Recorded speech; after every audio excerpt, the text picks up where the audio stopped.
దయచేసి, ఎందుకంటే ఇది ప్రసంగం టైం కాదు, కానీ నీ కోరికని సిద్ధింపచేసి నీ ఆలోచన యావత్తు సఫలపరచునుగాక. దేవుని స్తోత్రం. దేవుని యొక్క వాక్యమునంది నీ కోరికని సిద్ధింపచేసి.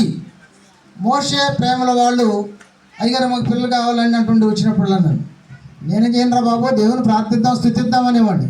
వాళ్ళ కోరిక ఏమిటంటే ఇరుగు పొరుగు వారు సూటి మాటలు అంటుండు. ఏమని చెప్పి ఇందాక పిల్లలు పుట్టరంట, నీకు లేదంట, అదంట, ఆ మాట. ఏ మాటలు అంటారు మనకు తెలుసు కదా, ఆ మాట. నేను దేవుడు వాళ్ళ ప్రార్థనలో వాళ్ళ ఆలోచన యావత్తు కూడా వాళ్ళకి ఆలోచన మొట్టమొదటి ఏంటంటే ఏదో డబ్బు సంపాదించాము, అవి సంపాదిస్తాము, ఈ సంపాదిద్దాం అనేటువంటి ఉద్దేశం వాళ్ళకి లేదు. కానీ మనకి గర్భఫలం కావాలని వాళ్ళు ప్రార్థన చేశారు. అందరు పాస్టర్లు ప్రార్థన చేయమన్నారు. కనపడినందరికీ గర్భఫలం గురించి ప్రార్థన చేయమని చెప్పేది ప్రేమ. కనుక మన ప్రార్థనలన్నీ నా ప్రార్థన గొప్పదే, నా ప్రార్థన గొప్పదని కాదు, కానీ ఎవరి ప్రార్థన దేవుడు ఆలకించేటటువంటి దేవుడు. దేవుని స్తోత్రము కలుగును గాక. అందరి ప్రార్థనలు విని దేవుడు ఆలగృహంలో గొప్ప కార్యం చేశాడు. దేవుని స్తోత్రం. కనుక దేవుడు ఎంతైనా చేయగలిగిన వాడు, నమ్మదగిన వాడు. కనుక ఆయన కార్యాలన్నీ కూడా వేరుగా ఉంటాయి. ఆయన కార్యాలు కంటికి కనబడవు. మనం అనుకుంటాం కార్యం చేయకపోతే ఇంకా కొద్దిగా ఆలస్యం అవుతుందేమో, ఇంకా కొద్దిగా లేట్ అవుతుందేమో, నా ప్రార్థన దేవుడు ఆలకించలేదేమో అని మనం ఆలోచన చేస్తాము. కానీ తగిన సమయంలో ఆయన మనం హెచ్చించేటటువంటి దేవుడు. దేవుని స్తోత్రం కలుగును గాక. కనుక ఆయన హెచ్చించగలిగినటువంటి దేవుడు. కనుక ఆ నామాన్ని వాళ్ళు సేవిస్తున్నారు. ఆ కుటుంబస్తులందరూ కూడా దేవుడు ఏదో ఒక రోజున కార్యం చేస్తాడు. అంటే దేవుడు ఒక్కొక్కసారి పలుకుతూ ఉంటాడు. ఇంకొక చిన్న సాక్ష్యం చెప్తాను, ఆ కుటుంబంలో సాక్ష్యం చెప్తాను. కృష్ణ ఇక్కడే ఉన్నాడు. మీ కుమారి గర్భిణి అయిన తర్వాత హాస్పిటల్కి తీసుకెళ్తానికి నేను అక్కడ మీటింగ్ జరుగుతూ ఉంది. నైట్ ఆసుపత్రికి తీసుకెళ్ళాలి, అది ఇదని కొంచెం వాళ్ళు కంగారు పడుతున్నారు. మీరేం కంగారు పడవద్దు, మీకు మగపిల్లడు పుడతాడని చెప్పాను చెప్పలేదా? నువ్వు ఇలా పొరకేం కాదు, లేచి మైకెత్తని చెప్పాలి. మరి చెప్పి దేవుని స్తోత్రం. ఆయన అంటాడు, కృష్ణ గారు అంటాడు, ఆడపిల్ల పుట్టదండి మా వంశంలో, ఆడపిల్ల వంశంలో అట్లా. ఆయన దేవుడు నాతో చెప్తున్నాడు, మగపిల్లడు దేవుడు ఇచ్చునుగా. కానీ ఇద్దరం పంది వేసుకున్నాం, పందిలో ఆయన ఓడిపోయాడండి. దేవుని స్తోత్రం. హల్లెలూయా. కనుక ఇలా దేవుడు ఒక్కొక్కసారి వారి అవసరం. అంతమంది ఆడపిల్లలు ఉన్నారు వాళ్ళకి.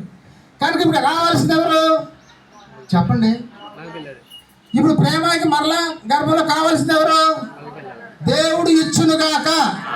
నమ్మిన వాడు స్తోత్రం చెప్పి దేవుడు ఇచ్చునుగాక. దేవుని స్తోత్రం కలుగును గాక. కీర్తన గ్రంథము 115వ అధ్యాయము 12వ వచనం నుంచి 15వ వచనం వరకు చదివి ప్రార్థన చేసి అయ్యగారికి పైకి ఇచ్చేస్తాను. దేవుని స్తోత్రం. హల్లెలూయా, హల్లెలూయా. చెప్పండి. యెహోవా మమ్మలను మర్చిపోలేదు, ఆయన మమ్మల్ని ఆశ్రయించను. వాళ్ళ ప్రార్థనలు మర్చిపోలేదు. దేవుడు అనేక మంది సేవకులు వచ్చినప్పుడు వాళ్ళు ఆతిథ్యం ఇచ్చి ఏదో వాళ్ళకి తోచిన కానుకిచ్చి పంపినటువంటి కుటుంబం దేవుడు ఎప్పటికీ మర్చిపోలేదు. కనుక ఆయన దేవుడు, ఆయన దేవుడు మమ్మల్ని మర్చిపోయే దేవుడు కాదు, మమ్మల్ని మర్చిపోలేదు. మమ్మల్ని ఆశీర్వదించుడు. ఆయన ఇశ్రాయేలు ఆశీర్వదించిన ఆరోన వంశస్థుడు యాజక వంశస్థులను ఆయన ఆశీర్వదించును.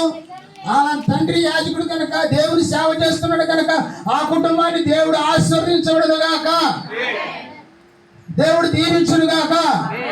చదవను. పిల్లలనేమి, వారి పిల్లలనేమి, వారి పెద్దలనేమి వారి దేవుని భయం ఉండాలి. రెండవది భక్తి ఉండాలి. భయం ఉండాలి, రెండవది భక్తి ఉండాలి. ఈ రెండు ఉంటేనే క్రైస్తవంలో యేసు ప్రభు ఇక్కడ వచ్చినప్పుడు ఆగమనంలో మనం ఎదుర్కొనడానికి అవకాశం ఉంటుంది. చూడండి, ఒక పక్షి ఉంటుంది, ఒక రెక్క లేదనుకోండి, ఈ చెట్టు నుంచి ఆ చెట్టు మీదకి ఎగరడం దానికి చాలా కష్టమైపోతుంది. మనకలే భయం ఉండి భక్తి లేకపోతే అలాంటి పరిస్థితి మనకు ఏర్పడుతుంది. దేవుడు అంటాడు మీకు భయం ఉండాలి, రెండవది భక్తి ఉండాలి. యెహోవా మిమ్మలను మీ పిల్లలను అభివృద్ధి పరిచేతను. భూమి ఆకాశాలు నిజంగా మరి వారికి కలిగినటువంటి సంతానంలో ఇద్దరు పిల్లలు మీరు గవర్నమెంట్ జాబ్ వచ్చింది, అభివృద్ధి పరిచాడు లేదా వాళ్ళకి కుటుంబం చెప్పండి? అభివృద్ధి పరిచాడు. ఎందుకంటే దేవుడు చేయగలిగిన దేవుడు కనుక వాళ్ళ యొక్క విశ్వాసాన్ని భక్తిని చూసి కనుక భయం ఉండి, రెండోది భక్తి ఉంది వాళ్ళ పిల్లలందరికీను. కాబట్టి దేవుడు ఆస్వాదించి వాళ్ళని అభివృద్ధి చేస్తున్నాడు. దేవుని స్తోత్రం కలుగును గాక. చదవండి. భూమి ఆకాశము సృజించిన యెహోవా చేత మీరు కనుక ఆయన సమస్తము కూడా కలగజేసినటువంటి దేవుడు కనుక ఈ కుటుంబంలో అనేకమైనటువంటి ఆశీర్వాదాలు దేవుడు అనుగ్రహించును గాక. మళ్ళా కనుపులో మగపిల్లడు పుట్టును గాక. తప్పనిసరిగా ఎందుకంటే మా మోషే అన్నాడు మధ్యన పోయి ఐదు ఎవరు పుడతానని చిలక చేతి గురించి చెప్పండి రాబోయే దేవుడు నాకేం చెప్తే నేను చెబుతా ఇలాగన్నా ఫోన్లో అయ్యగారు ఎవరు పడతారు రేపు డెలివరీ తీసుకొచ్చారు హాస్పిటల్కి ఏ టైంలో ఎక్కడ తీసుకొస్తున్నారో ప్రసాద్ గారు చెప్తున్నారు. మీరు ఫోన్ చేసి ఏమంటాండి ఏమండి ఎవరు పడతారు ఎవరు పడతారు చిలక చేతికి నేను ఎక్కడ చెప్పుకుంటారు బాబు దేవుడు ఎవరిచ్చినా మంచిదని చెప్పింది సిస్టర్ గారు. మేము చెప్పలేదా దేవుడు ఎవరిచ్చినా మంచిదేలే అన్నాడు. కనుక వారు కోరుకుందే జరిగింది, వారే కోరుకుని ఉంటారు. ఎందుకంటే ఎక్కువ స్త్రీలు ఏంటంటే ఆడపిల్లైతే బాగుండి పనికి అడ్డమవుతుందంట. ఎప్పుడు చిన్నప్పుడు ఏమడ్డమవుతుంది కాళ్ళకి అడ్డం పడుతుంది పోలేమని చెప్పేసి అడ్డం వచ్చేది. ఆ తర్వాత పనికి తోడుగా ఉంటుందని ఎక్కువ కోరుకుంటారు. మగపిల్లలు అంటే మా వంశం నిలబెట్టాలి పౌరుషాన్ని చదువుతూ ఉంటారు. వీళ్ళు మగపిల్లలు కోరుతుంటారు. దేవుడి యొక్క ప్రణాళిక సంకల్పం ఏదైతే ఉందో అదే జరుగుతుంది. దేవుని స్తోత్రం కలిగినాక మన ఆలోచన ఆయన ఆలోచనలు కాదు, మన క్రియ ఏమంటే ఆయన క్రియలు కాదు. తన బిడ్డలైనటువంటి వారిని ఆయన విడిచిపెట్టే దేవుడు కానే కాదు. కనుక ఆమె కూడా చాలా విశ్వాసం. ఒక్కోసారి నేనే అనుకునేవాడిని ఎంత విశ్వాసం ఉందో ఈవిడ ఎందుకు దేవుడు ఇవ్వట్లేదు పిల్లల్ని ఆయన మీ ఇంటికి ప్రార్థన చేసేవాడు మా పాస్టర్గా. నేను ప్రతిసారి చాలామంది గర్భిణీ స్త్రీల గురించి పిల్లలైనటువంటి వారి గురించి గర్భిణీ స్త్రీలు శుభ్రం కనుపుతారు. డాక్టర్లు బాగా డబ్బులు సంపాదించి చిన్న ఆస్తులు మాటలు దేవుడు మమ్మల్ని మర్చిపోలేదు అనేటటువంటి మాట మనం చూసాం. ఆయన మనల్ని మర్చిపోయే దేవుడు కాదు. ఆయన మనల్ని విడిచిపెట్టే దేవుడు కాదు. ఆయన మనల్ని ఆస్వాదించేటటువంటి దేవుడు. నీవు దేవుని భయభక్తులు కలిగి విశ్వాసముగా నీ జీవిత యాత్ర కొనసాగిస్తే నిన్ను ఎన్నటన్నిటికీ ఆయన విడవను మరవను అని చెప్తున్నాడు. నీకు ఆయన చేసినటువంటి ఉచితమైనటువంటి ప్రేమ మనలో దాగి ఉంది. దాన్ని బట్టి ఆయన దీవిస్తానని వాగ్దానం చేస్తున్నాడు. నీ శ్రేష్టమైన దివ్యనామానికి వందనాలు స్తోత్రాలు చెల్లిస్తున్నాము ప్రభా.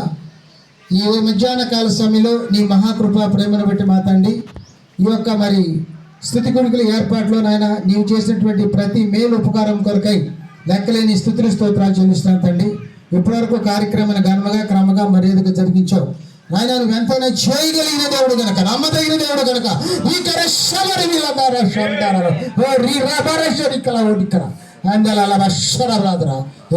నీకు వందనాలు స్తోత్రాలు నాయన. ఆయన మీరు కార్యాలు జరిగించినందుకు స్తోత్రాలు. ఈ కుటుంబాన్ని మీరు ఆశీర్వదించిన స్తోత్రాలు చెల్లిస్తున్నాం.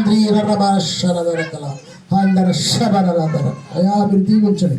ఆయన మోషేకి ప్రేమకిచ్చిన బిడ్డను మీరు దీవించి వర్ధలింపజేయమని సమస్త విషయంలో మీరు బిడ్డలు తోడుగా ఉంచమని మా ప్రభువును మా రక్షకుడైనటువంటి యేసుక్రీస్తు యొక్క అతి శ్రేష్టమైన నామములో అడిగి వేడుకుంటున్నాను పరమ తండ్రి. ఆమేన్ ఆమేన్. ఆ పాపకి చిన్న పేరు నామకరణం చేశాం. పేరు చెప్పమంటారా? చెప్పమని